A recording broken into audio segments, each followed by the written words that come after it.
Gold Icons June 29 மற்றும் 30 தேதிகளில் sir முத்தா Venkateswara concert hall சேப்பட்டில் நடைபெறுகிறது. அடிஷனல் டிக்கெட்ஸ் பத்தின அப்டேட்ஸ்க்கு behind its Facebook and Insta page follow பண்ணுங்க. ஒரு வருடமாக வீட்டில் வளர்க்கப்பட்டு வந்த மண்ணுளி பாம்பு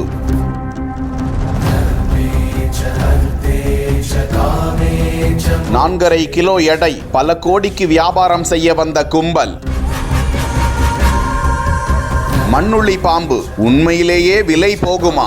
எதற்காக யார் அதனை விற்பனை செய்கிறார்கள்? விருதுநகரில்தான் வீட்டில் வைத்து மண்ணுளி பாம்பை வளர்த்து வந்த நபர் உட்பட 6 பேரை வனக்குற்ற புலனாய்வு துறையினர் கைது செய்திருக்கிறார்கள். இது குறித்து வனத்துறை அதிகாரிகள் வெளியிட்டுள்ள தகவலில், விற்பனைக்காக வீட்டில் மண்ணுளி பாம்பை வளர்த்து வருவதாக, அதனை விற்பனை செய்ய முயல்வதாக மதுரையில் செயல்பட்டு வரும் வனக்குற்ற புலனாய்வு பிரிவினர் மற்றும் ஸ்ரீவில்லிபுத்தூர் வனத்துறையினருக்கு ரகசிய தகவல் கிடைத்திருக்கிறது. வனக்குற்ற புலனாய்வுத்துறை ரேஞ்சர் சசிதரன், ஸ்ரீவில்லிபுத்தூர் ரேஞ்சர் கார்த்திக் தலைமையிலான வனக்காவலர்கள் மற்றும் வனவர் பொன்னம்பலம், வனக்காப்பாளர் பெரியசாமி தலைமையிலான அதிகாரிகள் 50 வயதுடைய சுரேஷ் என்பவரது வீட்டை சுற்றி வளைத்தனர். வீட்டுக்குள் சென்று சோதனை செய்த போது சுமார் 4.5 கிலோ எடையிலான மண்ணுளி பாம்பு கைப்பற்றப்பட்டது. தொடர்ந்து சுரேஷுடன் வீட்டில் இருந்த மேலும் சிலரையும் வனத்துறையினர் பிடித்து விசாரித்த போது கோடி கணக்கில் விலை பேச வந்தவர்கள் என்பது தெரிய வந்திருக்கிறது. சுரேஷ் உட்பட 6 பேரையும் வனத்துறையினர் கைது செய்தனர். மண்ணுளி பாம்பு என்பது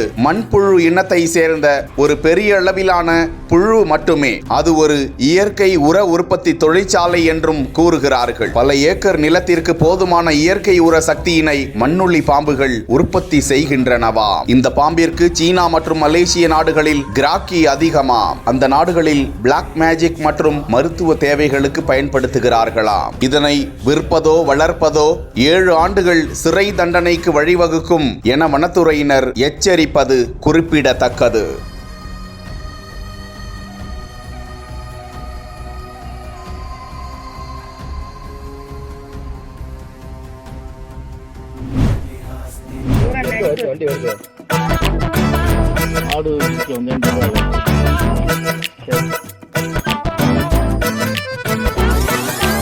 மாடு திருட வந்து மாட்டிக்கொண்ட வடமாநில இளைஞர் குரளி வித்தை செய்து காட்டும் காட்சியை தான் பார்த்து கொண்டிருக்கிறோம்.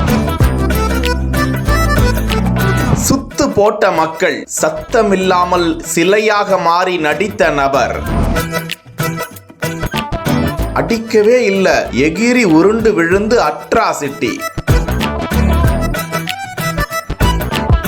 போலீசார் வந்ததும் வந்தது மயக்கம். ஆம்புலன்ஸில் தூக்கி போட்டு கொண்டு சென்று வழக்கு பதிந்து விசாரணை. திண்டுக்கல் மாவட்டம் வேடச்சந்தூர் அருகே முடிமலைநாதர் கோவில் அடிவார பகுதியை சேர்ந்தவர் விவசாயி உதயகுமார். தனது தோட்டத்தில் கால்நடைகளை வளர்த்து வருகிறார். இந்த நிலையில் அவரது பசுமாடு ஒன்று திடீரென மாயமானது. அந்த மாட்டை பிடித்து சென்ற வடமாநில நபர்தான் இவர். மாடை தேடி சென்ற போது அந்த வழியாக உதயகுமாரின் உறவினரான நவீன் என்பவர் இந்த நபரிடம், எதற்காக மாட்டை பிடித்து செல்கிறாய் என கேட்ட போது, இப்படி அமைதியாக நிற்கும் இந்த நபர் நவீனின் கைகளை பிடித்து கடிக்க முயன்றிருக்கிறார். அப்போது அலறி கூச்சலிட்ட நவீன் சத்தம் போட்டு ஊர் மக்களை வரவழைத்து அவரை கட்டி போட்டனர். கட்டி போட்ட நபரை யாரும் தாக்கவே இல்லை. அதற்குள்ளாக அந்த நபர் போட்ட குரளி வித்தைகளை தான் பார்த்து கொண்டிருக்கிறோம். அனைவரையும் பார்த்ததும் தன்னை ஒரு